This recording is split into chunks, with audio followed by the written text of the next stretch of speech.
Hi friends, ഇന്ന് നമ്മൾ ഉണ്ടാക്കാൻ പോകുന്നത് ഇറച്ചിപ്പുട്ട്, ചിക്കൻ്റെ ഇറച്ചിപ്പുട്ട്.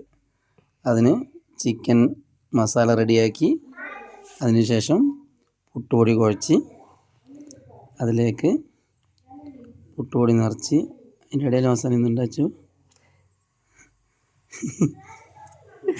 അതിൻ്റെ നമ്മൾ പിന്നെയും മസാല ഇട്ട്, മസാല എങ്ങനെയാണെന്ന് വെച്ചാൽ നമ്മൾ ചിക്കൻ റോളിൻ്റെ മറ്റേ ഇതിൻ്റെയൊക്കെ മസാല ഉണ്ടാക്കില്ലേ, അതുപോലെ തന്നെ ഉള്ളിയും ഇതൊക്കെ വാട്ടി ഇറച്ചി വേപ്പിച്ച് മിക്സിയിലടിച്ച് മസാല റെഡിയാക്കുക.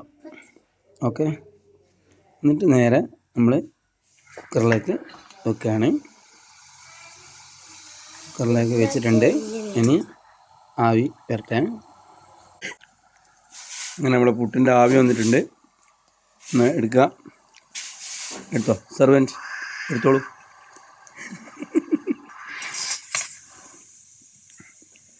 ആക്കിത്തേ കാട്ട്. നമ്മളെ പുട്ട് റെഡി ആക്കിയിട്ടുണ്ട്. ഇതാണ് നമ്മളെ ഇറച്ചിപ്പുട്ട്. പാത്തു പുട്ട് നിന്നുകൊണ്ടിരിക്കുന്നുണ്ട്. സൽമാൻ കുഴക്കാൻ തുടങ്ങിയിട്ടുണ്ട്. പാത്തു എങ്ങനെയുണ്ട്?